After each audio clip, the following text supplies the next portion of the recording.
Righto, before we start the next lesson, there's just a little bit that I needed to add that I forgot with the last one.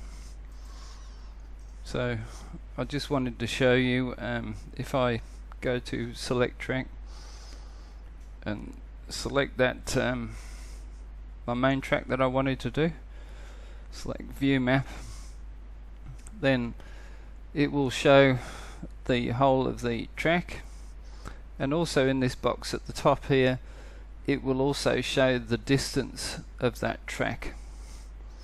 And if I go to navigate,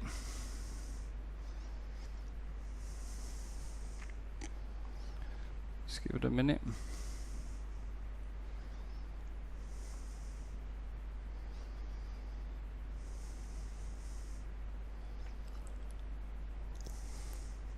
As we did before,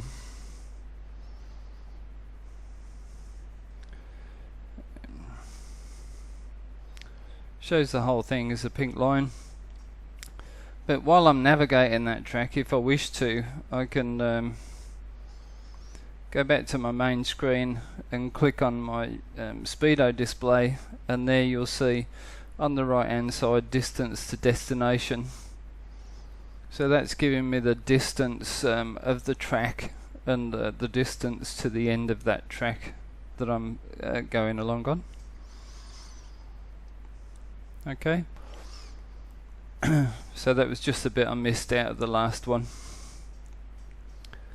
So what I'm going to do now is what I would do normally on a ride, and also when I'm actually going out to a recorder track. Basically I'm going out hunting for tracks. So there's a couple of things I'll do to start with. First of all, I'll just show you that reset of the timers and averages. Just before I do that, you see on this screen, you'll see the trip distance, the trip odometer down the corner there. So my reset and reset timers and averages, reset, and when I go back to that, you'll see that's now at 0. So I would do that before every ride, so I would have an overall distance from my GPS when I finish riding. Okay, so the other thing I would do before any ride, but particularly when I'm actually going hunting for tracks, is I need to turn on the recording of tracks. So I go to this track tool, and there, track log, at the moment it's set to do not record. So what I want to do is set it to record and show on map, and just cancel out.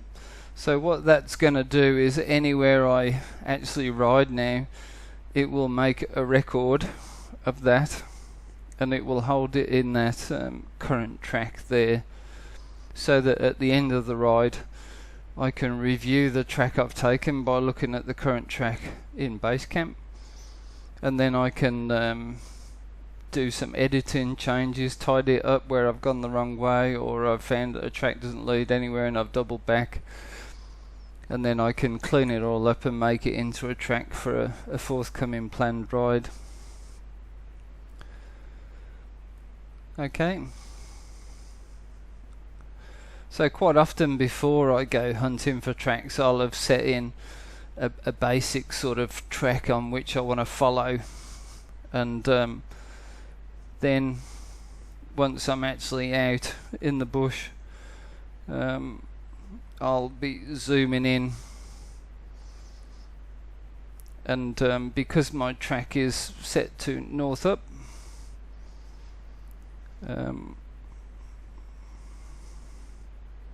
sorry, this is not easy to do when you can't get anywhere near it in front of the camera. So as I'm going along, I'll just be looking for roads or tracks off-piste, going in the general direction that I wish to go, and then recording them. Obviously I'll be zoomed right in at 200 or 300 zoom down in the bottom corner there, and at 200 or 300 zoom with the topo map, it's going to show me every last little track in reasonable detail. Now, if I'm going along a track and I wish to make notes on that track, I probably just need to just move my map so I'm out in the bush a bit more.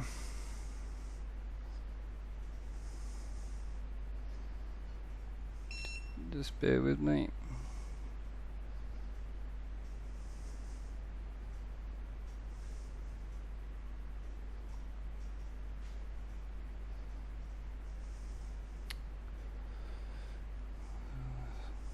It's not easy to do when you've got a camera in front.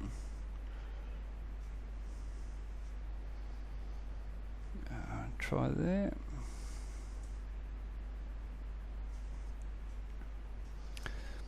So for instance, if I'm going along this track here and I suddenly come across a fairly gnarly section with a couple of whoops or something, I can just go back to my main screen and I can select mark waypoint, select edit, just click on the top there, put in whoops,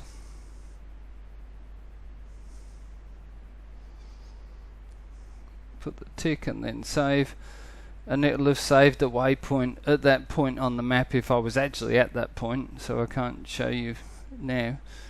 And then when I get back and review the track, I can have all of these waypoints on there showing obstacles or showing things that I need to make sure on the ride that maybe other people know, or put corner men on danger spots and that sort of thing. So once I've gone out, ridden the track, like I say, that track that I've travelled on will be saved in the current track, and then when I get back I have the ability to save that track, and I can actually name it or just use the automated date and time function that it's put on that track, and then that allows me to transfer that track to base camp, and like I say, mess with that track once I get home. Okay, the final thing is as we'll just go back to navigating this, and I just thought I'd mention this as a final piece really. Say I'm all set up and I'm out in the middle of the bush and I'm travelling on my track and come across an injured rider or something. So we decided that we can transport him to emergency or something, or for whatever reason I need to get somewhere really quick. With these profile setups, I can easily use that to stop my current navigation, change profiles to my Tarmac City Navigator, go where to, scroll,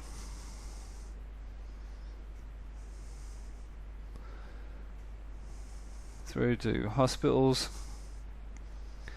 and it's going to tell me my nearest hospital, and I can literally just press go, and then it becomes a normal car GPS, and it's going to guide me to the nearest hospital. It won't do it this time obviously because I haven't got satellite reception in the house, but essentially that's a good thing to be able to jump between profiles and if necessary at the end of the ride select home and navigate yourself home. Just one thing to remember is that if you switch between profiles and you are recording your track, that the recording of the track will stop while you've changed profiles. If you're recording track in your off-road profile, if you go to on-road and start navigating in a different map, it will stop recording. Alright, the other time it will stop showing you your track is if you are in the map at the time. I'll just go back to off-road.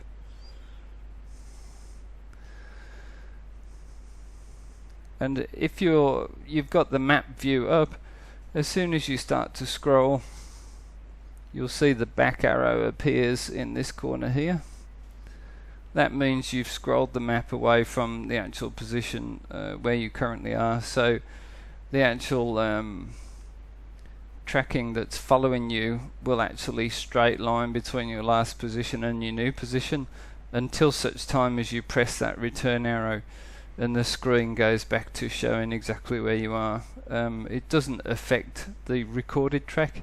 It just looks funny on the actual map picture you've got in front of you. Alright, hopefully I've covered the basic use that I use this for, and it's worked for me, like I say, for 5 years doing some very long distance rallies, and always navigated perfectly. So if you have any questions, by all means put them down, and I'll if I need to, I can always do another episode just answering people's questions. Alright, thanks for watching, and I hope that's been useful.